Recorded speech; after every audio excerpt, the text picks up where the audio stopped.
Ruth గ్రంథము 1వ అధ్యాయము 16, 17 వచనాలు చదువుకుంటాం.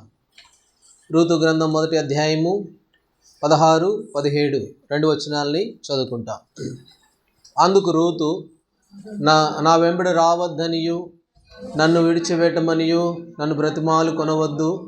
నీవు వెళ్ళు చోటుకే నేను వచ్చేదను, నీవు నివసించు చోటనే నేను నివసించేదను. నీ జనమే నా జనము, నీ దేవుడే నా దేవుడు. నీవు మృతి పొందిన చోటనే నేను మృతి పొందేదను, అక్కడనే పాతి పెట్టబడుదును. మరణము తప్ప మరేదైనను నన్ను ప్రత్యేకించిన ఎడల యెహోవా నాకు ఎంత కీడైనా చేయునుగాక అనేను. ప్రభు సహాయం కొరకు ప్రార్థన చేసుకుందాం. ప్రేమ కలిగిన మా తండ్రి, కృపా కనికరం కలిగిన మా స్వామి, మీకు వందనాలు, స్తోత్రములు. మా ఆరాధనలపై ఆసీనులైన మా దేవ, మీకు వందన స్తోత్రములు. వ్యక్తిగతంగాను పాట ద్వారాను మేమందరము కలిసి మీ సన్నిధిలో మిమ్మల్ని ఘనపరచగలుగుటకు కృపనిచ్చినందుకే వందన స్తోత్రములు. ప్రభా, మరి మీ బల చుట్టూ చేరి వచ్చే సమయం ప్రభా నా తండ్రి, మమ్మల్ని సిద్ధపరచుము, బలపరచుము దేవా. మా యొక్క అవిధేయతలు, పొరపాటులు మీ ఎదుట మేము ఒప్పుకొని విడిచిపెట్టినట్లుగా మమ్మల్ని సిద్ధపరచండి. ఆ రీతిగా ప్రభా పవిత్రమైన చేతులు మేము ఎత్తి చూపగలుగుటకై మాకు సహాయపడము. అందుకొరకు నా తండ్రి, రూతు గ్రంథం 1వ అధ్యాయము 16, 17 వచనాలు చదువుకోవడానికి సహాయపడ్డారు. మీకు వందన స్తోత్రములు. ఈ లేఖనాల్లో ఉన్న మాటలను మీరే వివరించండి. మా ఆత్మీయ జీవితాలకి సరిపోల్చుకుంటూ ఆ రీతిగా సిద్ధపాటు, తీర్మానము కలిగి ప్రభా మిమ్మల్ని వెంబడించుట్లో, సేవించుట్లో మాకు సహాయపడము. మీ దాసుడైన నేను బలహీనుడను, బలపరచుము దేవా. ఆత్మలో స్వాతంత్రమును గ్రహించండి, మీ సిలువ చాటును మరుగుపరచండి. సంఘ క్షేమము నిమిత్తమై అవసరమైన లేఖనాలు మీరే దయచేయవలసిందిగా ప్రార్థిస్తూ యేసు ప్రభువారి నామంలో ప్రార్థించి వేడుకుంటున్నాము తండ్రి, ఆమేన్.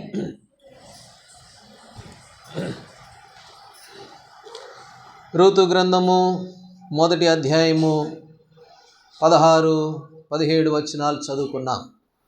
గత వారంలో కూడా 16వ వచనాన్ని మనము చదువుకున్నాం. అందులో రూతు యొక్క తీర్మానం చూసాం. నా వెంబడి రావద్దని కానీ నన్ను విడిచిపెట్టమని కానీ ఇట్లాంటి నాతో చెప్పవాకు. కాబట్టి నువ్వు ఎక్కడ నివసిస్తే నేను కూడా అక్కడే నివసిస్తాను, నువ్వు ఎక్కడుంటే నేను అక్కడే ఉంటానని మరి నయోమితో రూతు చెప్పినట్లుగా ఆమె యొక్క తీర్మానాన్ని మనం గత వారంలో మనం చూస్తూ వచ్చాం. అయితే ఇప్పుడు రూతు కొన్ని పదాలు పలికింది, కొన్ని మాటలు అన్నది. ఆ మాటలు నిజంగా మన జీవితాలకు కూడా ఎంతో ప్రోత్సాహం. అలాంటి తీర్మానం మనం కూడా చేయవలసిన వారంగా ఉన్నాం. ఏమిటి ఆమన్న మాట అనంటే, ఏమన్నది? నీ జనమే నా జనము అన్నది. ఏమన్నది నయోమితో? వద్దమ్మా, లేనిపోని తలనొప్పి నీకెందుకు, ఇంటికి పో. మీ ఇంటికాడ మీ నాయన వాళ్ళు ఉన్నారు, మంచి సంబంధం చూస్తారు, పెళ్లి చేస్తారు, ప్రశాంతంగా బ్రతుకు, వద్దు పో అని అత్త అంటే ఆమె గట్టి తీర్మానం చేసింది. ఏమిటి ఈ తీర్మానం అంటే, నీ జనమే నా జనము అన్నది. నీ జనమే నా జనం. నా జనం నీ జనం ఎట్టవుద్ది? నువ్వేమో మోయాబిరాలివి, నేనేమో మరి ఇశ్రాయేలీరాలిని, ఎట్లా అవుద్దంటే, లేదు, నువ్వు నమ్మిన దేవుని నేను నమ్మా, నీ దేవుని నేను అంగీకరించా, నేను కూడా దేవుని బిడ్డనే, దేవుని కుమారుడే, కుమార్తెనే. కాబట్టి ఇప్పుడు నా జనము ఎవరు అనంటే మీ సొంతోళ్ళు కాదు, మా ఇంట్లో ఉన్న మా అమ్మ మా నాయనోళ్ళు కాదు. నీ జనమే నా జనం, నీ దేవుడే నా దేవుడు. చూడండి, కీర్తనల గ్రంథం 45వ అధ్యాయము, కీర్తనల గ్రంథం 45వ అధ్యాయము 10వ వచనం. 45:10. కుమారి ఆలకించుము, ఆలోచించి చెవియొగ్గుము, నీ స్వజనమును నీ తండ్రి ఇంటిని మరువము. చాలు. ఇప్పుడు ప్రభు బిడ్డలకి చెప్పబడుతున్న మాట ఏమిటి అని అంటే, నీ స్వజనమును నీ తండ్రి ఇంటిని మరువు. కాబట్టి నీవు ఈ రాజు, ఈ ప్రభువును నిన్ను కోరుకున్నాడు. ఈ ప్రభువే నీ కొరకు పరలోకం నుండి దిగి వచ్చిన వాడు. ఈ ప్రభువే నిన్ను తన స్వరక్తం ఇచ్చి కొనుక్కున్నాడు కనుక నువ్వేం చేయాలి అంటే నీ స్వజనమును మర్చిపో, నీ సొంత జనాన్ని విడిచిపెట్టు. కాబట్టి వారందరినీ విడిచిపెట్టి ఈ రాజునకు నమస్కారం చేయి, ఈ ప్రభువునకు నమస్కారం చేయి. కాబట్టి కుమారి ఆలకించు, విను జాగ్రత్తగా. కాబట్టి నీవు ఈ రాజుకు నమస్కరించు అని భక్తుడు చెప్పినట్లుగా చూస్తాం. మనం ఏం చేస్తామంటే లేదండి మా స్వజనమే. ప్రభు అబ్రహాముతో దేవుడు అన్నాడు, ఆదికాండం 12:1 ఏమన్నాడు? నీ దేశము నుండి, చదవండి ఆదికాండం 12 నీ దేశము నుండి, నీ బంధువుల యొద్ద నుండి, నీ తండ్రి ఇంటి నుండి బయలుదేరి నేను చూపించే దేశానికి వెళ్ళు. నీ బంధువులను విడిచిపెట్టు, నీ తండ్రిని విడిచిపెట్టు, నీ స్వజనుడు విడిచిపెట్టు. ఎప్పుడైతే నువ్వు విడిచిపెడతావో నేను నిన్ను దీవిస్తాను, నిన్ను ఆశీర్వదిస్తాను. కాబట్టి నీవు నీ స్వజనమును మరువుము, నీ సొంత జనాన్ని విడిచిపెట్టమంటే వాళ్ళందరినీ తెగదింపులు తీసుకోమని కాదు. ఉద్దేశం ఏమిటి అని అంటే ప్రభువుకి నమస్కరించు, ఈ ప్రభువుని ఘనపరచు. కాబట్టి నీ స్వజనం మర్చిపో. ఎస్తేరుతో మొర్దెకై అన్నాడు ఆ మాట ఎస్తేరు గ్రంథంలో. ఏమన్నాడు చెప్పండి? ఎస్తేరు గ్రంథము 2వ అధ్యాయంలో మొర్దెకై ఎస్తేరుతో ఒక చక్కటి మాట అన్నాడు. ఆ మాట చదవండి. ఎస్తేరు గ్రంథం 2వ అధ్యాయము 10వ వచనం చదవండి. 2:10 నీ జాతిని నీ వంశమును కనపరచకూడదు ఆజ్ఞాపించాడు ఎస్తేరుకి. ఎస్తేరు, నువ్వు వెళ్తున్నావు, ఓ మంచి పని కొరకు ఏర్పాటు చేయబడ్డావు. నువ్వు దేవుడే నిన్ను ఎన్నుకున్నాడు కనుక అంటే ఇవన్నీ మాటలు అనలేదులే, కానీ మనం అర్థం చేసుకోవచ్చు, అవన్నీ జరిగినాయి కూడా. కాబట్టి నువ్వేం చేయాలి? నీ జాతిని నీ వంశమును ఏం చేయొద్దు, నువ్వు కనపడకూడదు. ప్రభు రక్తం ద్వారా కడగబడిన నువ్వు నేను, యేసు ప్రభువాని సొంత రక్షకుడికి అంగీకరించిన నువ్వు నేను ఏం చేయాలి అంటే నీ జాతిని కానీ నీ వంశమును కానీ ఏం చేయకూడదు, కనపరచకూడదు. ఏం చేస్తాం చాలాసార్లు. మొన్న ఒకసారి ఒక ప్రార్థనకి వెళ్ళాం మేము. ఒక చోట ప్రార్థనకి వెళ్తే ఆయన అంటాడు, అంతా అయిపోయిన తర్వాత ఆయన నిలబడి అంటున్నాడు, మా జాతిలో, మా వంశంలో, మా ఇంటి పేరోళ్ళు 1000 మంది ఉన్నారు సేవకులు అన్నాడు. 10,000 మంది ఉన్నారు అన్నాడు. మా ఇంటి పేరుటోళ్ళు 10,000 మంది ఉన్నారు, గొప్పలు చెప్తా ఉన్నాడు. ఎస్తేరుతో ఏమన్నాడు? నీ వంశం కనపరచొద్దు, నీ జాతిని తెలియపరచొద్దు, ఎందుకంటే నీ జనమే నా జనము. ఆ ఉద్దేశంలోనికి రావాలా.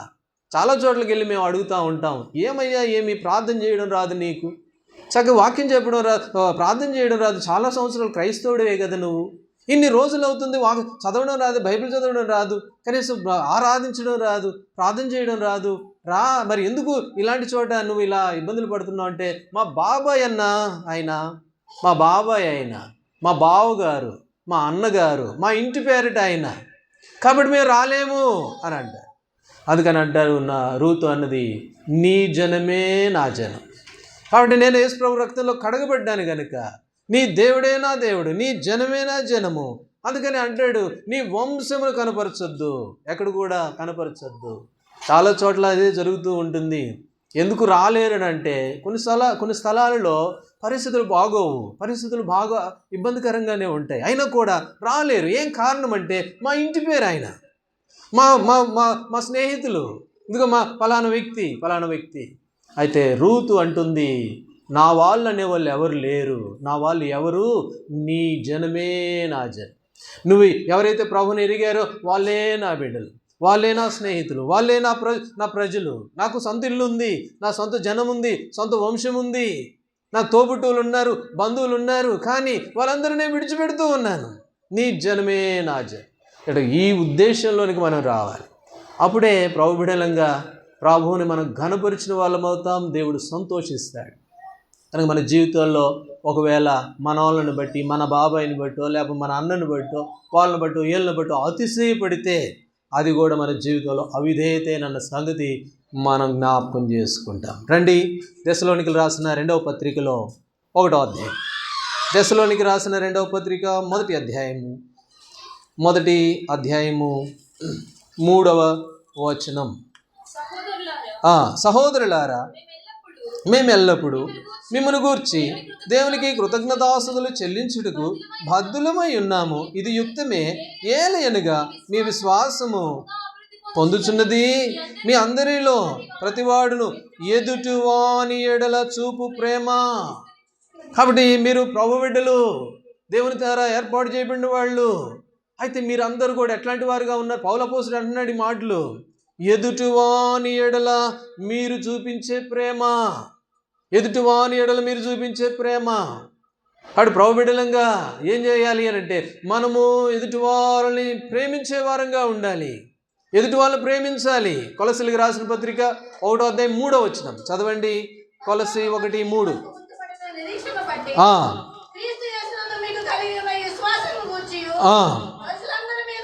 ప్రజలందరి మీద మీకు, పరిశుద్ధులందరి మీద మీకున్న ప్రేమను గూర్చియు. చాలు. ఎదుటివాని ఎడల మీ ప్రేమ, పరిశుద్ధులందరి ఎడల మీకున్నటువంటి ప్రేమ. మన ప్రేమ ఎట్లా ఉంటుంది అని అంటే, మన వాడైతేనే బాగా ప్రేమిస్తాం. మన వాడైతే, మన సంబంధి అయితేనే అతన్ని బాగా ప్రేమిస్తాం. అయితే ప్రభు బిడ్డలు ఎలాంటి వారుగా ఉన్నారు అని అంటే, రూతు ఎలాంటిదిగా ఉందంటే, లేదు మా వాళ్ళనే కాదు, నేను ఎవరైతే ప్రభు బిడ్డలో ఆ బెత్లెహేంలో ఎవరైతే ప్రభుని ఎరిగారో వాళ్ళంతా నా జనమే, వాళ్ళంతా నా బంధువులే, కాబట్టి నీ జనమే నా జనము. అందుకని ఇక్కడ మనం చూస్తాము, పరిశుద్ధులందరి ఎడల మీరు చూపే ప్రేమ. ఇంకో మాట ఏమన్నాడు? ఎదుటివాని ఎడల మీకున్న ప్రేమ. వాడు ప్రభు బిడ్డలంగా మన ప్రేమ ఎట్లా ఉందో జ్ఞాపకం చేసుకోవాలి. మన వాళ్ళనే ప్రేమిస్తున్నామా, లేక పరిశుద్ధుల అందరినీ ఎడల మన ప్రేమ ఇలాగ కనబడుతుందా లేదా అన్నది మనం పరీక్షించుకోవాల్సిన వారంగా ఉన్నాం. ఒక ఆయన ఉన్నాడండి, చాలా గొప్ప చాలా గొప్ప భక్తిపరుడు, చాలా మంచివాడు. ఆయన గురించి ఎంత చెప్పినా కూడా తక్కువే. రండి 2వ సమూయేలు గ్రంథం 12వ అధ్యాయము 2వ సమూయేలు గ్రంథం 12వ అధ్యాయము 7వ వచనం. 12:7. దావీదును చూచి, ఆ మనుషుడవు నీవే,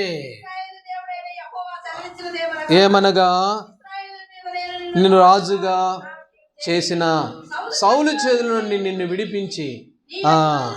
ఇక్కడ ఒక సంగతి చెప్పాడు. రాజు దగ్గరికి వచ్చి, నాతాన్ అనే ఒక ప్రవక్త వచ్చి దావీదు దగ్గరికి వచ్చి చెప్పాడు, ఒక మనుషుడు ఉన్నాడు, దుర్మార్గమైన పని చేశాడు. ఇంకా పై వచనాల్లో ఉన్నాయి, అవన్నీ వివరించడం కాదు కానీ.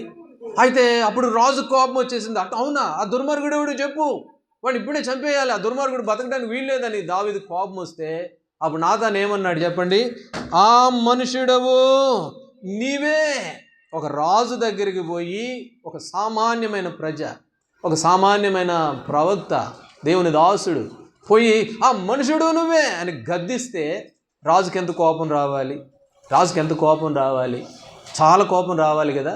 అయితే దావీదు ఏం చేశాడు అని అంటే, రండి 2వ రాజుల గ్రంథం 4వ అధ్యాయం 2వ రాజుల గ్రంథం 4వ అధ్యాయము 5వ వచనం చదవండి. ఆమె అతని యొద్ద నుండి పోయి, క్షమించండి, మొదటి రాజుల గ్రంథం 4వ అధ్యాయము 5వ వచనం. నాతాను కుమారుడైన అజర్యా అధికారుల మీద ఉండెను. చాలండి. నాతాను కుమారుల్ని రాజు ఏం చేశాడు అని అంటే, అధికారుల్ని చేశాడు. వాస్తవంగా అయితే కోపం పెట్టుకొని, ఎందుకంటే ఈ నాతాను వచ్చి దావీదుని, దుర్మార్గుడు నువ్వు, దుష్టుడు నువ్వు, నీలాంటి వాడు అసలు భూమి మీద ఉండకూడదు అంటే అనలేదులే, కానీ అంత ద్వేషంగా ఆ మనుషుడు నువ్వే అసలు చావాల్సినోడివి అని గద్దిస్తే, ఇప్పుడు రాజుకి లోపల ఉండాలి కదా కోపము. ఇంకొక రిఫరెన్స్ కూడా ఉంది, అది చదువు. కానీ దావీదు కొడుకుకి కుమారులు పుడితే ఒక కొడుకుకి నాతాను అని పేరు పెట్టుకున్నాడు దావీదు. అయితే దావీదు ఏం చేశాడు? ఒక దినం వచ్చింది, నాతాను కొడుకులకి అధికారం ఇచ్చాడు. అంటే ఈ మాటలు బట్టి మనకి ఏం అర్థమవుతుందంటే, ప్రేమ కలిగిన వాడు, పగను మనసులో పెట్టుకున్నవాడు కాడు. ఎదుటివాని ఎడల మీ ప్రేమ విస్తరిస్తూ ఉంది. పరిశుద్ధుల అందరి ఎడల మీరు చూపే ప్రేమ విస్తరిస్తూ ఉంది. దేవుని బిడ్డలంగా మన జీవితాల్లో మనం ఎలాంటి వారంగా ఉన్నాం? నా వాళ్ళనైతేనే ప్రేమిస్తానండి, ఎదుటోళ్ళని నేను ప్రేమించనండి అని అంటావేమో. కాబట్టి నీ జనాన్నే ప్రేమిస్తూ ఉన్నావేమో. రూతు ఏమంటుంది? నీ జనమే నా జనం, నీ జనాన్ని నేను ప్రేమిస్తాను. ఎందుకంటే నేను ప్రభు బిడ్డని, నా వాళ్ళనే కాదు, ఎవరైతే యేసు ప్రభు రక్తం ద్వారా కడగబడుతూ వచ్చారో వాళ్ళందరినీ ప్రేమిస్తాను.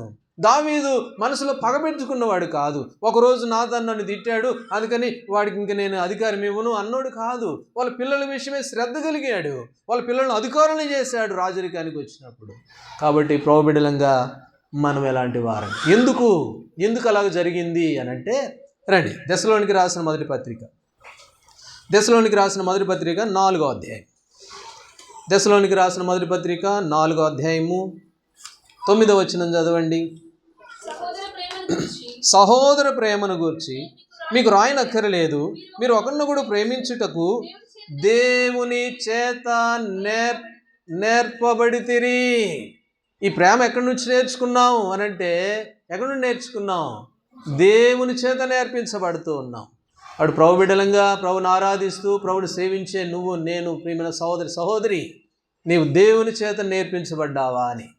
ఈ ప్రేమ దేవుని చేత నేర్పించబడ్డావా, లేక లోక సంబంధంగా నేర్పించబడి నా ప్రజలనైతేనే నేను ప్రేమిస్తాను, నా వారినైతే నేను గౌరవిస్తాను అన్నట్లుగా ఉండావేమో. ఒకసారి ఆలోచన చేయి. దేవుని చేత నేర్పించబడుతూ ఉన్నాం.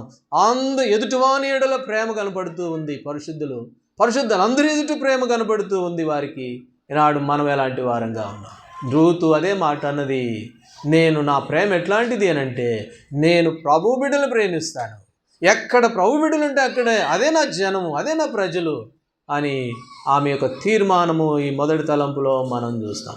కాబట్టి మొదటి తలంపులో జ్ఞాపకం చేసుకుందాం, మనము ఎలాంటి దేవుని ప్రజల పట్ల ఎలాంటి వైఖరిని కలిగి ఉన్నాం, దేవుని బిడ్డల పట్ల ఎలాంటి వైఖరిని కలిగి ఉన్నాం. నీ పక్కవారినో నీ సొంత వారినో కాదు, యేసు ప్రభు రక్తం ద్వారా కడగబడిన ప్రతి ఒక్కరి విషయంలో నీ వైఖరి, మన తీరు ఎలాంటిదిగా కనబడుతూ ఉంది. కాబట్టి ఎదుటివాని ఎడల ప్రేమ ఎలా కనబడుతుంది అనేది ఒకసారి మనం పరీక్ష చేసుకోవాల్సిన వారంగా ఉన్నాం. సరే, రెండో విషయానికి వెళ్దాం. రూతు గ్రంథము 1వ అధ్యాయం 16వ వచనం. నీ జనమే నా జనము, నీ దేవుడే నా దేవుడు. ఇప్పుడు ఏమన్నదామే? నీ దేవుడే నా దేవుడు, నీ జనమే నా జనం.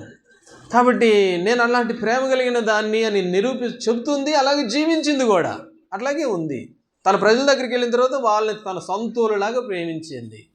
కాబట్టి అలాగే జీవించింది. ఇప్పుడు రెండోదిగా ఆమె ఏమంటుందంటే, నీ దేవుడే నా దేవుడు. నా దేవుడు ఎవరు అని అంటే, నీ దేవుడే నా దేవుడు. రండి, నిర్గమాకాండం 20వ అధ్యాయం.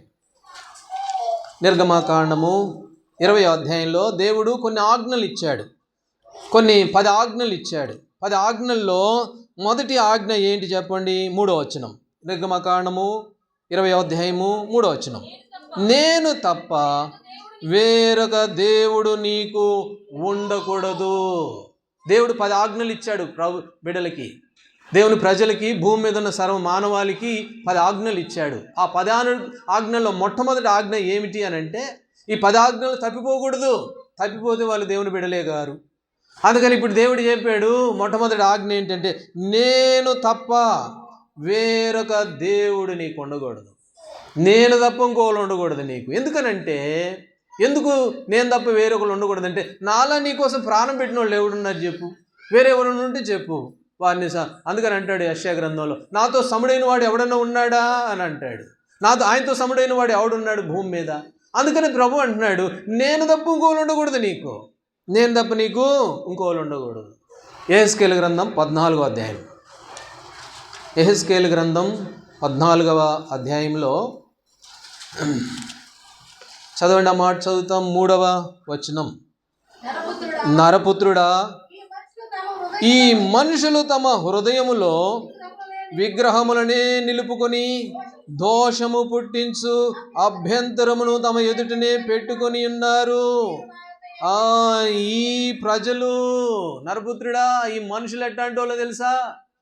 వీళ్ళు ఎలాంటి వాళ్ళు అని అంటే వీళ్ళు విగ్రహాలను నిలుపుకున్నారు. నేను తప్ప ఇంకొక విగ్రహం ఉండకూడదు, నేను తప్ప వేరే దేవుడు ఉండకూడదని ప్రభు అంటే, వీళ్ళు ఏం చేశారంట ఇశ్రాయేలు ప్రజలు? వీళ్ళు హృదయములో విగ్రహాలని నిలుపుకున్నారు. హృదయంలో నిలుపుకున్నారు విగ్రహం. ప్రభు ఏమన్నాడు? నేను తప్ప ఇంకోళ్ళు ఉండకూడదయ్యా నీకంటే, ప్రభుని ఏం చేశారంటే, అవునా ప్రభు మేము వస్తాంలే, కానీ మా హృదయంలో ఇంకో విగ్రహం ఉంది, మా హృదయంలో ఒక దేవుడిని పెట్టుకున్నాం మేము. కాబట్టి దేవుడు ఏమన్నాడు? ఖచ్చితంగా నేను తప్ప ఇంకొకరు నీకు ఉండకూడదు. అయితే ఇశ్రాయేలు ప్రజలు ఏం చేశారంట? తమ హృదయములో వేరే విగ్రహాలను నిలుపుకున్నారు. అప్పుడు ప్రభు బిడ్డలంగా మనం పరీక్ష చేసుకుందాం. అది హృదయంలో ఉన్న విగ్రహం కనపడదు బయటికి, ఇంట్లో ఉన్న అదైతే కనపడుద్ది కానీ లోపల ఉన్నది కనపడదు. కాబట్టి ఇశ్రాయేలు ప్రజలు లోపల హృదయంలో ఎవరికి కనపడకుండా విగ్రహాలను నిలుపుకున్నారు. ప్రభు ఏమంటున్నాడంటే, నేను తప్ప ఇంకోళ్ళు ఉండకూడదు నీకు అని అంటున్నాడు. అయితే ప్రభు బిడ్డలంగా రెండోది మనం పరీక్ష చేసుకుందాం. మనమేమన్నా విగ్రహాలను నిలబెట్టుకున్నావేమో లోపల, ప్రభువును తప్ప ప్రభువును పక్కన పెట్టి వేరే విగ్రహాలను ఏమన్నా నీ హృదయంలో నిలుపుకున్నావేమో పరీక్ష చేసుకో. ప్రభు ఏమన్నాడు? నేను తప్ప ఇంకోళ్ళు ఉండకూడదని అన్నాడు. రూత్ ఏమన్నది? నీ దేవుడే నా దేవుడు. నా దేవుడు ఎవరంటే నీ దేవుడే, ఇంకా నాకు వేరే విగ్రహాలు లేవు, వేరే మనుషులు లేరు, వేరే పరిస్థితులే లేరు.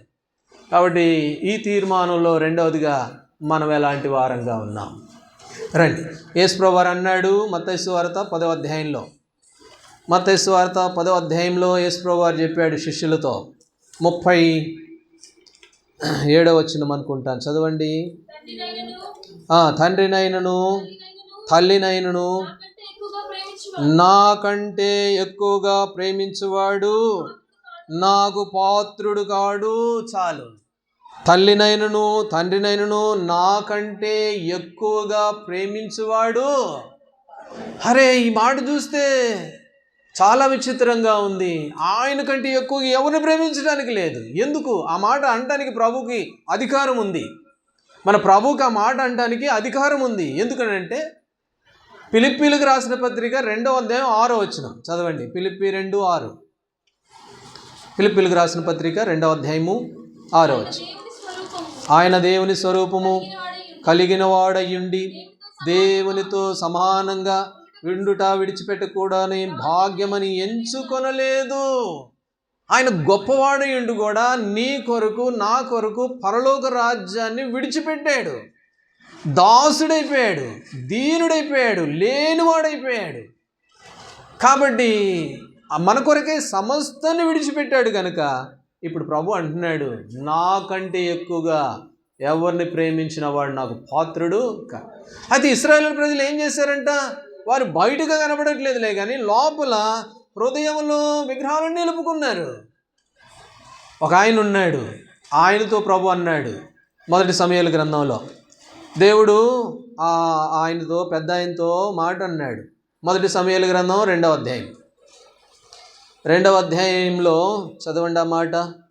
29వ వచనం. 29.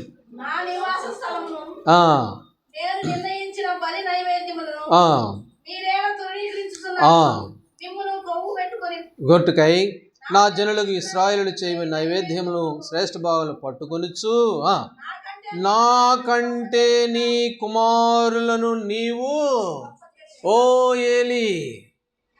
ఏలియా కాదు ఏలి, నీవు నాకంటే నీ కొడుకులను ఎక్కువ చేశావు. మత్తయి సువార్తలో ప్రభు ఏమన్నాడు? నాకంటే ఎక్కువగా దేన్ని ప్రేమించినా వాడు నాకు పాత్రుడు కాడు. నువ్వు అనుకుంటున్నావు నేను ప్రభు బిడ్డలే, నేను ఆరాధిస్తున్నానులే అని అనుకుంటున్నావు, కానీ నాకంటే ఎక్కువగా దేన్ని ప్రేమించినా కూడా, దేన్నైనా నీ హృదయంలో నిలుపుకుంటే విగ్రహంలాగా నువ్వు నాకు పాత్రుడు కావు. అప్పుడు ఏలీతో అన్నాడు, ఏలీ నువ్వు నాకంటే ఎక్కువ నీ కుమారులను గొప్ప చేస్తున్నావు, నాకంటే ఎక్కువ మరి నీ మిగిలిన సమయానికి ఎక్కువ కేటాయిస్తున్నావు, నీ కుమారులకు ఎక్కువ కేటాయిస్తూ ఉన్నావు, నాకంటే ఎక్కువగా చేస్తున్నావు మిగిలిన అన్నిటిని కూడా.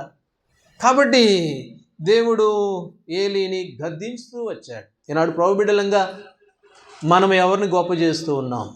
ఏలీ అంటే తన కొడుకులు లేదు చేశాడులే, కానీ అయితే నీవు ప్రభువుకి ఇవ్వాల్సిన స్థానము ప్రభువుకి ఇవ్వకుండా దేనికన్నా ఇచ్చావేమో. నీ దేవుడే నా దేవుడు అనాల్సింది మనము.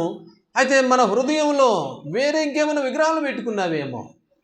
కాబట్టి అది నీకు ఇష్టమైనది ఏదైనా కావచ్చు, నీ డబ్బు కావచ్చు, నీ ఇల్లు కావచ్చు, నీ కుటుంబం కావచ్చు, లేకపోతే ఇంకా మిగతా ఏమైనా కావచ్చు. దేవుని కంటే ఎక్కువగా దేన్నైనా ఎంచావేమో. అది విగ్రహారాధనతో సమానం. విగ్రహారాధికులు దేవుని రాజ్యమునకు పాత్రులుగా నేరుడు అని దేవుని వాక్యంలో రాయబడింది. కాబట్టి ప్రోబిడలంగా మన దేవుడు ఎవరు, అది మనం ఎరగాలి. లోపల మనమే పరీక్ష చేసుకోవాలి. నా దేవుడు ఎవరు, నా దేవుడు ఎవరు? నేను నా దేవుడిని ఆ ఫలానా వ్యక్తిని నా దేవుడిని ఎంచితే ఆయనకి ఎంత సమయం ఇస్తున్నాను, నేను ఆయనకి ఎంత విలువిస్తున్నాను నేను. కాబట్టి ఇది మనం పరీక్ష చేసుకోవాలి ఆత్మీయంగా. కాబట్టి ఇక్కడ ఆమె అన్నది, నువ్వేమన్నా చెప్పు, నీ దేవుడే నా దేవుడు. ఇదే నా తీర్మానం. నా హృదయంలో ఇంకే విగ్రహాలు లేవు. నేను ఇంక దేన్ని కూడా ఎక్కువగా ఎంచను, నా ప్రభునే ఎంచుతాను. ఎందుకంటే నా ప్రభు చెప్పాడు, నేను తప్ప ఇంకోళ్ళు ఉండకూడదు నీకు అని. కాబట్టి నేను ఆ ఆజ్ఞను పాటిస్తాను అని చెప్పి ప్రభు కొరకై ప్రభువుని ఆమె దేవుడిగా ఎంచినటువంటి రూతు. నాడు మనం పరీక్ష చేసుకోవాలి. నీ జనమే నా జనము. అయితే ఏ జనాన్ని ప్రేమిస్తూ ఉన్నావు? నీ జనం పట్ల నీ శ్రద్ధ ఎట్లుంది? అయితే ప్రభు బిడ్డల పట్ల నీ శ్రద్ధ ఎట్లుంది? ఎదుటివాని ఎడల నీ ప్రేమ ఎట్లుంది? ఎదుటివాని పట్ల నీ పరిశుద్ధుల పట్ల నీ ప్రేమ ఎట్లుంది? రెండవది, నీ దేవుడు ఎవరు? నీ హృదయంలో ఏ దేవుడిని పెట్టుకున్నావు? కాబట్టి అది మనం పరీక్ష చేసుకోవాలి. రూతు అన్నది, నీ దేవుడే నా దేవుడు. రండి, యెహెజ్కేలు గ్రంథం 14వ అధ్యాయం. యెహెజ్కేలు గ్రంథం 14వ అధ్యాయము 6వ వచనం. 14:6 చదువు. కాబట్టి ఇశ్రాయేలీయులకు చెప్పుము, ఏమనగా మీ విగ్రహములను విడిచిపెట్టి మీ హే కృత్యములంటిని మాని మనసు తిప్పుకోండి. చెప్పండి వాళ్ళకి, ఇశ్రాయేలు ప్రజలకు చెప్పు. నువ్వు వెళ్ళి ఏమని చెప్తావు? మీ విగ్రహాలను విడిచిపెట్టండి, మీ మనసు తిప్పుకోండి, మార్చుకోండి చెప్పు వాళ్ళతో అని భక్తుడితో మరి తన దాసులతో చెప్పినట్లుగా ఇది మనతో కూడా దేవుడు మాట్లాడుతూ ఉన్నాడు. మన విగ్రహాన్ని తీసేసుకుందాం, మన విగ్రహాలను తీసేసుకుందాం. దేవుని కంటే ఎక్కువగా దేన్ని ఇచ్చినది విగ్రహమే. దేవుని కంటే ఎక్కువగా దేనికి విలువిచ్చినది విగ్రహమే. నా జీవితంలో ఇట్లాంటి విగ్రహారాధికులు దేవుని రాజ్యానికి పాత్రులు కాలేరు, కొలసీలకు రాసిన పత్రికలో. కాబట్టి మన విగ్రహాలు ఏదన్నా ఉన్న దాన్ని తీసివేద్దాం, దాన్ని పాతివేద్దాం. పాతేశారు తెలుసా? పాతివేశారు ఎవరు? రండి, ఆదికాండం 35వ అధ్యాయం. ఆదికాండము 35వ అధ్యాయం 4వ వచనం. వారు తమ యొద్దనున్న అన్య దేవతలన్నిటినీ తమ చెవులకున్న పోగులను యాకోబునకు అప్పగింపగా యాకోబు షెకెము దగ్గరున్న మస్తికా వృక్షం కింద వాటిని పడవేశాడంతే. వాళ్ళ దగ్గర ఉన్న విగ్రహాలన్నీ, వాళ్ళ దగ్గర ఉన్న అహిష్టమైన అన్నీ కూడా ఇచ్చేశారు ఆ దినమే. ఇవి మాకు దేవుని కంటే ఎక్కువగా ఉన్నాయి మా జీవితాల్లో. ఇది మా దేవుని కంటే ఎక్కువగా ఇది ఉంది, కాబట్టి దీన్ని మేము తీసివేసుకున్నారు. కాబట్టి ప్రభుబిడ్డలంగా మనం కూడా దేవుని కంటే ఎక్కువగా ఏది ఉన్నా నీ జీవితంలో అది విగ్రహమే. జ్ఞాపకం చేసుకో. అది ఏదైనా కావచ్చు. ఇంక నేను దాని గురించి ఇదైనా నేను చెప్పలే, కానీ ఏదైనా సరే దేవుని కంటే ఎక్కువగా దేనికి విలువిచ్చినా కూడా అది నీ హృదయంలో విగ్రహం నిలుపుకున్నావు. విగ్రహారాధికుడు దేవుని రాజ్యానికి పాత్రుడు కాడు. ప్రభు అన్నాడు ఆ మాట, నాకంటే ఎక్కువగా దేన్ని ప్రేమించినా కూడా వాడు నాకు పాత్రుడు కాడు. అది నీ డబ్బు కావచ్చు, లేక నీ కుటుంబం కావచ్చు, నీ హోదా కావచ్చు, నీ అధికారం కావచ్చు, లేక ఏదైనా కావచ్చు. దేనికైనా దేవుని కంటే ఎక్కువ విలువిస్తే నీవు దేవునికి పాత్రుడు కావు అన్న సంగతి మనం రెండవదిగా జ్ఞాపకం చేసుకునే వారంగా ఉంటాం. ఇక్కడ రూతు అన్నది ఏమన్నది అని అంటే, నీ జనమే నా జనము, నీ దేవుడే నా దేవుడు అని ఆమె తీర్మానంలో రెండవ భాగాన్ని మనం చూస్తాం. సరే, ఇప్పుడు మూడో విషయానికి వెళ్దాం. రండి, 17వ వచనం చదవండి. నీవు మృతి పొందు చోటనే నేను మృతి పొందుదును, అక్కడనే పాతి పెట్టబడుదును. మరి ఏదైనా నన్ను ప్రత్యేకించిన ఎడల నీవు చనిపోయిన చోటనే నేను కూడా చచ్చిపోతా. నువ్వు ఎక్కడైతే మరణిస్తావో నా మరణం కూడా అక్కడే. నీ ప్రజలు ఎవరైతే ఉన్నారో వాళ్ళంతా నా ప్రజలే. నా ప్రజలు అంటే ఎట్లా అంటే పైపైన కాదు, పరిశుద్ధులు అందరి ఏడలో నేను ప్రేమ చూపిస్తాను, ఎదుటి వాళ్ళ ఏడ ప్రేమ చూపిస్తాను. ఎట్లా? ఎందుకనంటే ఇది దేవుని చేత ఏం చేయబడ్డామంట మనము. దశలోనికి రాసిన పత్రికలు ఇందా చదువుకున్నాం కదా, దేవుని చేత నేర్పబడ్డాం. మనం దేవుని ద్వారా నేర్చుకున్నాం ఈ సంగతి. అందుకనే దావీదు నాతాను గద్దించినప్పటికీ, నాతాను తనని కఠినంగా మాట్లాడినప్పటికీ నాతానును దావీదు ప్రేమించాడు. ఎందుకనంటే దేవుని చేత నేర్చుకున్న ప్రేమ ఇది, మనుషుల చేత నేర్చుకున్నది కాదు. దేవుని చేత నేను నేర్పించబడుతున్నాం కనుక ఎదుటివారిని ప్రేమించబద్ధులమై ఉన్నాం. కాబట్టి మనం ఏం చేస్తామంటే ఎదుటి వాళ్ళని కాదులండి, మా వాళ్ళని అయితే ప్రేమిస్తాను అని అంటాం. మనం కాదు, నీ వాళ్ళకంటే నీ వాళ్ళు ఎవరో కాదు, ప్రౌఢులే నీ వాళ్ళు. ఎందుకనంటే ఒక్క బాప్తీసంలోనే మనమంతా బాప్తీసం పొందాం కదండి. ఒక్క రొట్టెలోనే చేయి వేస్తున్నాం, ఒక్క పాత్రలోనే చేయి వేస్తున్నాం. ఒక్కడే తండ్రి మనకి, మన ప్రభు కూడా ఒక్కడే మనకి. కాబట్టి మనమంతా సహోదర ప్రేమ కలిగిన వారమై ఆ రూతు వలె నీ దేవుడు, నీ జనమే నా జనము అనే తీర్మానంలోకి మనం రావాల్సిన వారంగా ఉన్నాం. రెండవది ఆమె అన్నది, నీ దేవుడే నా దేవుడు, నాకు ఇంక వేరే దేవుళ్ళు లేరు. ఇప్పుడు దాకా ఎన్నో దేవుళ్ళు ఉన్నాయి మనకు కూడా, మన హృదయంలో నిలుపుకున్నాం, బయటకు కనపడట్లేదు కానీ లోపల ఉన్నాయి. అవి లోపల ఉన్నాయి, వాటిని విడిచిపెట్టట్లా. మనం వాటిని విడటానికి మనసు రావట్లా. దేవుని కంటే ఎక్కువగా చాలా వాటిని ఎంచాం. దేవుని పక్కన పెట్టి దేవుని కంటే మిగిలిన వాటికి సమయం ఎక్కువగా ఇచ్చిన హృదయంలో లేకపోలేదు అవన్నీ కూడా. అది మన ఆస్తి కావచ్చు, మన ఐశ్వర్యం కావచ్చు, ఇంకా వేరే ఏదైనా కావచ్చు. వాటన్నిటికీ ఎక్కువ విలువిచ్చాం, దేవునికి తక్కువ విలువిచ్చాం. అది విగ్రహారాధన. వాటి నుంచి ఇప్పుడు రూత్ అన్నది, లేదు, నా హృదయంలో ఏ విగ్రహము లేదు, నీ దేవుడే నా దేవుడు. ఎందుకంటే నీ దేవుడు చెప్పాడు, నేను తప్ప నీకు ఇంకెవరూ దేవుడిగా ఉండకూడదు అని. కాబట్టి ఆయనకు పాత్రుడు కాడని కూడా అన్నాడు కనుక నీ దేవుడే నా దేవుడు. కాబట్టి రెండవదిగా మనము సరే, ఒకవేళ ఇప్పటి వరకు ఏమో విగ్రహాలు నిలుపుకొని ఉండొచ్చేమో, యెహెజ్కేలు గ్రంథంలో చదువుకున్నాం. తిప్పుకోండి, మనసు మార్చుకోండి, వాటిని పారవేయండి అని చదువుకున్నాం కనుక ఒకవేళ ఇప్పటిదాకా తెలుసో తెలియకో కొన్ని విగ్రహాలు పెట్టుకున్నావేమో, అయితే ఈ దినము ఇశ్రాయేలు ప్రజలు ఎలాగూ ఆదికాండంలో 35వ అధ్యాయం యాకోబు కుటుంబం ఎట్లా వాటిని విడిచిపెట్టారో అలాగూ మనం విడిచిపెట్టవలసిన వారంగా మనం ఉన్నాము అని. సరే, మూడో విషయానికి వస్తే, నువ్వు ఎక్కడైతే మృతి పొందుతావో నేను కూడా అక్కడే మృతి నొందుతాను అని రూతు మాట్లాడినట్లుగా ఈ భాగంలో మనం చూస్తాం. లూకాసు వార్త 14వ అధ్యాయము, లూకాసు వార్త 14వ అధ్యాయము 26వ వచనం, 14:26 చదవాలి, లేక 25, 26 కలిసిపోయి ఉన్నాయి. బహుజన సమూహములు కూడా వెలుచున్నప్పుడు తిరిగి ఎవడైనను నా ఎద్దుకు వచ్చి తన తండ్రిని, తల్లిని, భార్యను, పిల్లలను, అన్నదమ్ములను, అక్కచెల్లెలను, తన ప్రాణమును సహా ద్వేషింపకుంటే, కాబట్టి కుటుంబాన్ని ద్వేషించమంటే ఇంకా వాళ్ళని గొడవలు పెట్టుకొని వాళ్ళ తన్ని కర్ర తీసుకొని పారదోలమని కాదు.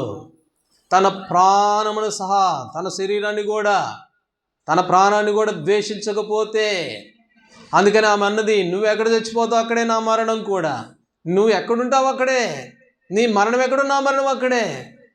అందుకని రండి చదవండి అపోస్తుల కార్యములు 20వ అధ్యాయం. అపోస్తుల కార్యములు 20వ అధ్యాయం. ఇక్కడ పౌలు అపోస్తుల గురించి ఒక మాట ఉంది.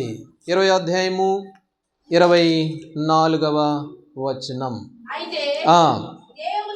స్వార్థను గూర్చి సాక్ష్యమిచ్చుడు యందు నా పరుగును నేను ప్రభువైన యేసు వలన పొందిన పరిచర్యను తోదముట్టింపవలనని నా ప్రాణము నాకెంత మాత్రము ప్రియమైనదిగా ఎంచుకొనుటలేదు. నా ప్రాణమును ప్రభు కొరకై ఇది చాలా గొప్పదని నేను ఎంచుకోవడం లేదు. ప్రభు ఇచ్చిన పరిచర్య, ప్రభు ఇచ్చిన పని, కాబట్టి ప్రభువే నాకు ప్రాముఖ్యము అని చెప్పి, కాబట్టి నా ప్రాణాన్ని కూడా ఎక్కువగా ఎంచట్లేదు. ప్రభు అదే అన్నాడు ఆ మాట, తన ప్రాణమును సహా ద్వేషించకపోతే నాకు పాత్రుడు, నాకు శిష్యుడు కాదు. కాబట్టి పౌలపోస్తుడు ఆ తీర్మానంలోకి వచ్చాడు, నేను ప్రభు పని కంటే దేన్ని కూడా ఎక్కువగా ఎంచను, కాబట్టి నేను దేవుని పని కంటే ఏది కూడా నాకు ప్రాముఖ్యమైనది కాదు అని చెప్పి ఫిలిప్పీయులకు రాసిన పత్రిక 1:21, బ్రతుకుట క్రీస్తే, చావైతే లాభము ప్రభు కొరకై. అందుకని ఆమె అన్నది, నువ్వెక్కడ చచ్చిపోతావు అక్కడే నా చావు. ఇంకో మాట చదవండి రండి, రోమీలకు రాసిన పత్రిక 14:8. రోమా 14:8. మనము బ్రతికినను ప్రభు కోసమే బ్రతుకుచున్నాము, చనిపోయినను ప్రభు కోసమే చనిపోతున్నాము. కాబట్టి మనం బ్రతికి చనిపోయిన ప్రభు వారమై ఉన్నాము, ఇది గుర్తుపెట్టుకోవాలా. కాబట్టి మనం బ్రతికున్నా కూడా ప్రభు కొరకే, చనిపోయినా కూడా ప్రభు కొరకే. మనం ప్రభువారము, లోకస్తులం కాము, లోకానికి కాదు. కాబట్టి బ్రతికినా చనిపోయినా మనం ప్రభువారము, ఆ సంగతి మనం జ్ఞాపకం చేసుకోవాలి. కాబట్టి మన ఆ క్రైస్తవ జీవితంలో, మన ఆత్మీయ జీవితంలో, నువ్వు ఇంట్లో ఉన్నా, మందిరంలో ఉన్నా, వెలుపుటున్నా, ఎక్కడున్నా కూడా ఈ సంగతిని మనం గుర్తుపెట్టుకోవాలి. ఏమిటి అని అంటే, నేను ప్రభు వ్యక్తిని, నేను ప్రభు బిడ్డని. కాబట్టి నేను ప్రభువు నన్ను వెలబెట్టి కొనుక్కున్నాడు, ఆయన రక్తం ఇచ్చి నన్ను సంపాదించుకున్నాడు. నేను ప్రభువాణ్ణి ఉన్నాను, ఆయన నడిపిస్తే నడుస్తాను, ఆయన కూర్చోమంటే కూర్చుంటాను, ఆయన వెళ్ళమంటే వెళ్తాను. కాబట్టి ఇశ్రాయేలు ప్రజలు ఆ పని చేశారు. దేవుడు చెప్పినప్పుడు ప్రయాణం చేశారు, దేవుడు చెప్పినప్పుడు గుడారాలు వేసుకున్నారు. వెళ్ళండి అని అంటే వెళ్ళారు, కూర్చోండి అంటే కూర్చున్నారు. కాబట్టి ప్రభు బిడ్డలంగా మనము ప్రభువారమై ఉన్నాము. అందుకని అన్నాడు పౌలు అపోస్తలుడు, నా ప్రాణం నాకు ప్రియమైందిగా నేను ఎంచుకోవట్లేదు. అంతేకాదు, బ్రతుకుడం అయితే క్రీస్తే, ప్రభు కొరకే జీవిస్తా, ప్రభు కొరకే బ్రతుకుతాను, ఎందుకంటే నేను ప్రభువాడనై ఉన్నాను. ఇక్కడ ఆ మాటను మనం చూస్తాం. ప్రభు అన్నాడు, మరి తన ప్రాణాన్ని సహా ద్వేషించకపోతే నాకు శిష్యుడు. కొన్నిసార్లు కొన్ని స్థలాల్లో మన మందిరం అంటేనే అలాగా చాలాసార్లు కొంతమంది అడిగితే, ఏమయ్యా వచ్చిపోయామంటే, అబ్బా అంత దూరం రాలేనండి నేను, మోకాళ్ళు నొప్పులు, అంత దూరం రాలేను, అందుకని హెబ్రోన్ సహవాసాన్ని మానుకుంటాను. ఇంకొంతమంది ఉంటారు, ఎట్లాంటి వాళ్ళు ఉంటారంటే, ఆడికిపోతే అందరికి ఎందుకు కూర్చోవాలండి, ఎందుకు కూర్చోండి, మా వల్ల కాదండి, బల్లలు ఉండాలా, బెంచీలు ఉండాలా, మళ్ళీ ఆనుకోవడానికి వెనక దిండ్లు ఉండాలా, కాబట్టి ఎందుకు కూర్చోండి, నా వల్ల కాదు, నేను రాను. అయితే ఇక్కడ అంటాడు, ఏమంటాడు అనంటే, మరి ప్రభువారము ప్రాణము సహా ప్రభు కంటే ఏది ముఖ్యంగా. అందుకని పౌలు అపోస్తలుడు బ్రతకడం మీద క్రీస్తే, చావైతే లాభం, పెంటతో సమానంగా ఎంచుకున్నాడు. ప్రతిదీ కూడా ప్రభు కొరకై జీవించినటువంటి మనుష్యుడు. ఇక్కడ మనం చూస్తాము, ఆమెన్నది, నువ్వు ఎక్కడైతే మృతి పొందుతావో అక్కడే నేను కూడా. రండి, యోబు గ్రంథము 5వ అధ్యాయం. యోబు గ్రంథం 5వ అధ్యాయం చదవండి, ఆ మాట చదువుతాం. 5:2, 5వ అధ్యాయము 2వ వచనం. మూడులు నశించెదరు, బుద్ధి లేని వారు అసూయ వలన చచ్చెదరు. కాబట్టి చావు, ఇప్పుడు అమ్మ అన్నది, రూత్ అన్నది, అయ్యా అమ్మ నువ్వు చావు ఎక్కడో నా చావు అక్కడే, బ్రతకడం అయితే క్రీస్తే, చావైనా లాభమే. అయితే బుద్ధిహీనులు చేస్తారంట, దేనివల్ల చేస్తారంట, దేనివల్ల? అసూయ వలన బుద్ధిహీనులు చేస్తారు, అసూయ. కాబట్టి మన తీర్మానం ఏంటంటే, చావు ప్రభు కొరకు అన్నట్లుగా, బ్రతుకుడు క్రీస్తే, చావైనా లాభమే, కానీ ప్రభు కొరకే నేను జీవిస్తా, ప్రభు కొరకు నేను ఉంటాను అనాల్సింది. అయితే బుద్ధిహీనులు ఎట్లాంటి వారుగా ఉన్నారంటే, వాళ్ళు కూడా చేస్తున్నారు, కానీ వాళ్ళు దేని వల్ల చేస్తున్నారు? అసూయ వలన చేస్తున్నారు. ఒక ఆయన ఉన్నాడంట, మంచి ఫుట్బాల్ ప్లేయర్. ఆయన ఫుట్బాల్లో బాగా మంచి ఛాంపియన్, కప్పు వచ్చింది. దాదాపు ఒక 10 అడుగుల విగ్రహం చేశారు, ఆయనది విగ్రహం నిలబెట్టారు.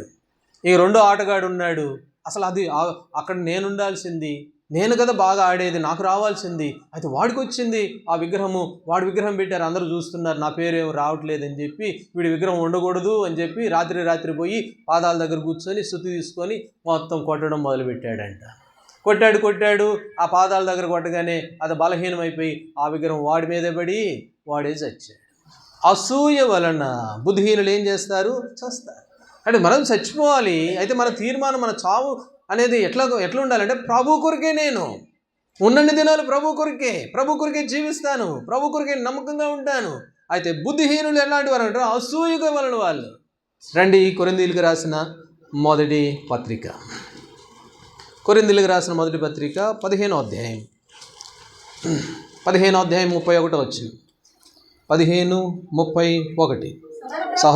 సహోదరులారా, మన ప్రభువైన యేసుక్రీస్తు నందు మిమ్మల్ని గూర్చి నాకు కలిగిన అతిశయము తోడు నేను దినదినము. కాబట్టి పౌలపోస్తుడు అంటున్నాడు, నేను దినదినము చనిపోతున్నాను. నా ప్రభు కొరకు ప్రతి దినము చచ్చిపోతున్నాను. నేను ప్రతిరోజు చనిపోవడమే నా పరిస్థితి. ఎందుకనంటే వాడు వచ్చి అంటాడు, నువ్వు ఆయన నమ్ముకున్నావు అంటాడు, వీళ్ళు వచ్చి అట్లా అంటారు, వీళ్ళు ఇట్లా అంటారు, నువ్వు దేవుని మందిరానికి పోతున్నావు, ఇది ఎందుకు వచ్చింది అని అంటారు. ఇంకొకరు వచ్చి ఎన్నిక లేని వాళ్ళు వచ్చి రకరకాల మాట్లాడుతూ ఉంటారు. ఎన్ని నిందలు, ఎన్నో అవమానాలు.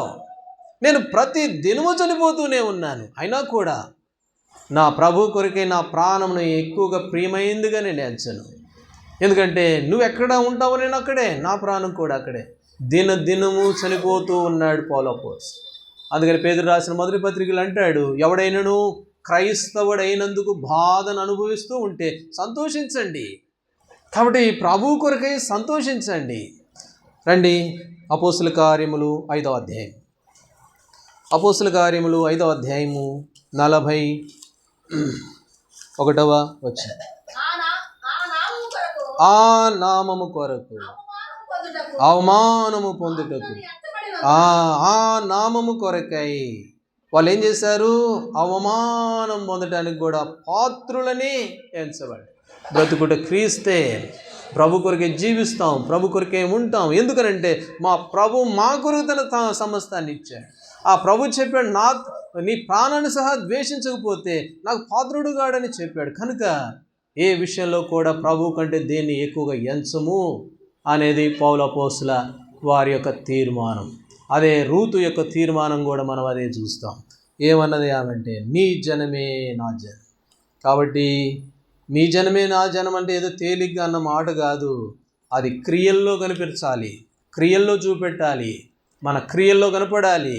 దేవుని ప్రజలే మన ప్రజలు, దేవుని జనమే మన జనం. కాబట్టి మనము చాలాసార్లు ఏం చేస్తామంటే, మన వారినైతేనే గౌరవిస్తాం, ప్రేమిస్తాం, మర్యాదిస్తాం. దేవుని రక్తం ద్వారా కడగబడిన వాళ్ళంటే నిర్లక్ష్యం చేస్తాం, తృణీకరిస్తాం.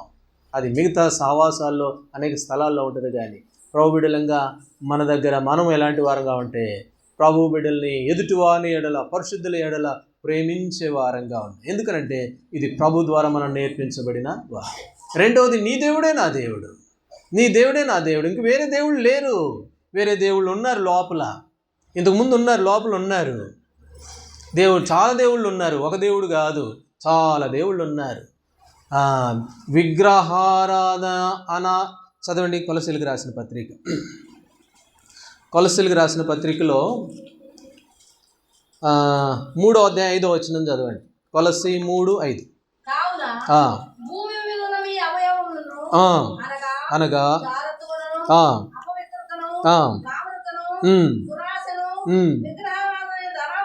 విగ్రహారాధన అనే ధనాపేక్షను చంపివేయండి. ఇదొక విగ్రహారాధన. ఏమి విగ్రహారాధన అంటే, ధనాపేక్ష అనే విగ్రహం. అది కనపడదు, లోపల ఉంటుంది విగ్రహం, తిష్ట వేసుకొని కూర్చొని ఉంటుంది. కాబట్టి దాన్ని కూడా మనం ఏం చేయాలా? చంపివేయాలి. ఇట్లాంటి విగ్రహాలను చెప్పుకుంటూ పోతే చాలా ఉన్నాయి, చాలా విగ్రహాలు ఉన్నాయి. ధనాపేక్ష ఒక విగ్రహం, కాబట్టి లోభత్వం ఒక విగ్రహం, ఇక చాలా ఉన్నాయి విగ్రహాలు. నాకంటే నీ కుమారులు ఎక్కువ చేశారు, అదొక విగ్రహం. కాబట్టి ఇట్లాంటి వాటన్నిటినీ కూడా ఏం చేయాలట? చంపివేయకపోతే విగ్రహారాధికుడు దేవుని రాజ్యానికి వెళ్ళలేడు, దేవుని రాజ్యానికి పోలేం. కనుక రూతు అదే అన్నది, నీ దేవుడే నా దేవుడు. నేను నా లోపల ఏ విగ్రహాలు పెట్టుకోను, నేను అన్ని పారవేస్తున్నా, తీసివేస్తున్నా, మనసు మార్చుకుంటున్నా. ఎహెజ్కేలు గ్రంథంలో మనసు మార్చుకోండి, విగ్రహాలు తీసివేయండి, తిప్పుకోండి అన్నట్లుగా. కాబట్టి 3 తీర్మానాలు మనం చూస్తూ వచ్చాం. మన చావు, మన మరణం ఎట్లుంది అని అంటే లాభమే. ఏ ప్రియమైందికి ఎంచుకోనేదే లేదు, దేవుని కొరకు ప్రియమైందికి దేన్ని ఎంచేది లేదు. దినదినము చనిపోతూ ఉన్నారు పౌలు అపోస్తలుడు ప్రభు కొరకు. కాబట్టి మన జీవితంలో దేని విషయంలో మనం శ్రద్ధ వహిస్తూ ఉన్నాం, దేన్ని ప్రియంగా ఎంచుతున్నాం, అది మనం పరీక్ష చేసుకోవాల్సిన వారంగా ఉన్నాం. కాబట్టి ఈ 3 విషయాలలో ఎక్కడైనా తప్పిపోయి ఉంటే, అవును ప్రభా నా జనాలు ఎక్కడన్నా ఉంటే వాళ్ళనే ప్రేమించా. దేవుని ప్రజలు మిగతా వాళ్ళందరూ చులకనగా చేశాను, నిర్లక్ష్యంగా చేశాను. యేసు ప్రభువు రక్తం ద్వారా కడగబడిన వాళ్ళు పరిశుద్ధులు, ఆ విషయాన్ని తేలిగ్గా కొట్టిపారవేశాను. నేను నిర్లక్ష్యంగా మాట్లాడిన సందర్భాలు లేకపోలేదు. అదిగో ఫలానా వ్యక్తి గురించి, ఫలానా అక్క గురించి, ఫలానా అన్న గురించి నేను కాని మాటలు పలుకుతూ వచ్చాను. వాళ్ళని చిన్న చూపు చూశాను. వారు మీ రక్తం ద్వారా కడగబడిన వారన్న సంగతిని నేను మర్చిపోయాను. మీ విలువైన రక్తం ద్వారా కడగబడిన వారన్న విషయాన్ని మరిచి ఎన్నోసార్లు మరి నేను వాళ్ళని తోలనాడాను. కానీ ఎదుటివాని ఏళ్ళని ప్రేమ చూపించలేదు. అది ఆ విషయంలోనే తప్పిపోయానని ప్రభు దగ్గర మనం క్షమాపణ పొందేవారంగా ఉంటాం. రెండోది, చాలా విగ్రహాలు పెట్టుకున్నాను ప్రభువా, ఇవన్నీ విగ్రహాలు కాదనుకున్నాను నేను. అరే ఇదంతా మేలు కొరకే కదా అనుకున్నాను. లేదు, మీరు తప్ప ఇంకో దేవుడు ఉండకూడదని అంటే ఎన్ని విగ్రహాలు లెక్కలేవు. చాలా విగ్రహాలు నా హృదయంలో, నా గుండెల్లో పెట్టుకున్నాను.